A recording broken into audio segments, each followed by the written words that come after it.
ସମସ୍ତଙ୍କୁ ସପ୍ରେମ ସାଇରାମ। ଆସନ୍ତୁ ଶୁଣିବା ଆଜିର ପ୍ରଶାନ୍ତି ଅନୁଚିନ୍ତା। ସମାଜ ସେବା କରିବାକୁ ଚାହୁଁଥିବା ବ୍ୟକ୍ତିଙ୍କ ନିକଟରେ କଣ ସବୁ ଅତ୍ୟାବଶ୍ୟକ ଗୁଣ ରହିବା ଆବଶ୍ୟକ ଏବଂ ସେହି ଗୁଣଗୁଡ଼ିକ କିପରି ବିକଶିତ କରିହେବ? ଭଗବାନ ଆଜି ଉଦାହରଣ ଭାବରେ ଇତିହାସର ଜଣେ ମହାନ ରାଜାଙ୍କ ବିଷୟରେ ଆମକୁ ଅତି ସୁନ୍ଦର ରୂପେ ବର୍ଣ୍ଣନା କରିଛନ୍ତି। ଅଜ୍ଞାନ କାରଣରୁ ସମ୍ମାନ ମଥାକୁ କବଳିତ କରିଥାଏ।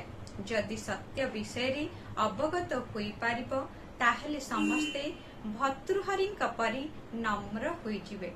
ସେ ଜଣେ ଶକ୍ତିଶାଳୀ ସମ୍ରାଟ ଥିଲେ, ଯିଏ ମହାସାଗର ଠାରୁ ଆରମ୍ଭ କରି ଆକାଶ ପର୍ଯ୍ୟନ୍ତ ଶାସନ କରୁଥିଲେ। ତାଙ୍କର ଆଦେଶ ଉପରେ ପ୍ରଶ୍ନବାଚୀ ସୃଷ୍ଟି ହେଉନଥିଲା। ବିଶାଳ ମାନବ ଜାତି ତାଙ୍କର ଇଚ୍ଛାକୁ ସମ୍ମାନ ଦେଉଥିଲେ। ତଥାପି ଗୋଟିଏ ମୁହୂର୍ତ୍ତରେ ସେ ଅନୁଭବ କଲେ ଯେ ଜୀବନ ଆଉ କିଛି ନୁହେଁ, ବରଂ ଏହି ସଂସାରରେ ଆମ ପାଇଁ ଏକ ସ୍ୱଳ୍ପ ବିରାମ।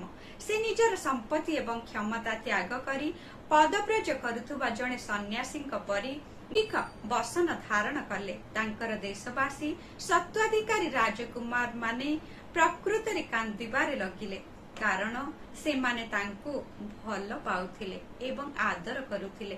ତାଙ୍କୁ ଛିନ୍ନ ବସ୍ତ୍ର ପରିଧାନ କରି ଜଣେ ଦରିଦ୍ର ଶରଣାର୍ଥୀ ଭାବରେ ଅନ୍ୟର ଦାନ ଉପରେ ନିର୍ଭର କରି ରହିବାକୁ ପଡ଼ିବ ମନେକରି ସେମାନେ ବିଳାପ କରିବାରେ ଲାଗିଲେ। କେତେ ମୂଲ୍ୟବାନ ସମ୍ପତ୍ତି ତୁମେ ତ୍ୟାଗ କରିଦେଉଛ ଏବଂ କେତେ ଦୁଃଖମୟ ଜୀବନ ତୁମେ ଚୟନ କରୁଛ?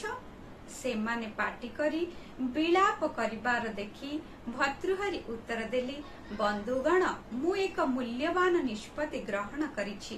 ଏହି ଗୈରିକ ବସନ ଏତେ ମୂଲ୍ୟବାନ ଯେ ଏହା ତୁଳନାରେ ମୋର ସାମ୍ରାଜ୍ୟ ଅତି ତୁଚ୍ଛ ଅଟେ। ଭଗବାନଙ୍କ ଆଡକୁ ଆଗେଇ ନେଉଥିବା ଆଧ୍ୟାତ୍ମିକ ମାର୍ଗର ଏହା ହିଁ ବୈଭବତା ଅଟେ। ଜଣେ ସେବକ ପାଇଁ ତ୍ୟାଗର ମନୋଭାବ ହେଉଛି ମୂଳ ଆବଶ୍ୟକତା। ତ୍ୟାଗର ମନୋଭାବ ବିନା ତୁମର ସେବା ହେଉଛି ଏକ ବୃଥା ଆଡମ୍ବର, ଏକ ଫମ୍ପା ପରମ୍ପରା। ଉକ୍ତ ଦିବ୍ୟ ସମ୍ଭାଷଣଟି ଭଗବାନ ଜୁନ୍ 23 ତାରିଖ 1969 ମସିହାରେ ସୂଚାଇ ଦେଇଥିଲେ। କହିବାର ତାତ୍ପର୍ଯ୍ୟ, କେବଳ ତ୍ୟାଗ ମାଧ୍ୟମରେ ହିଁ ତୁମ ପାଖରେ ଥିବା ଜିନିଷକୁ ପ୍ରକୃତ ଉପଭୋଗ କରିପାରିବ। ଯାହା ଗୋଟିଏ ହାତରେ ଅର୍ଜନ କରୁଛ ତାକୁ ଆଉ ଗୋଟିଏ ହାତରେ ଅନ୍ୟକୁ ଦେଇଦିଅ। ଜୟ ସାଇରାମ।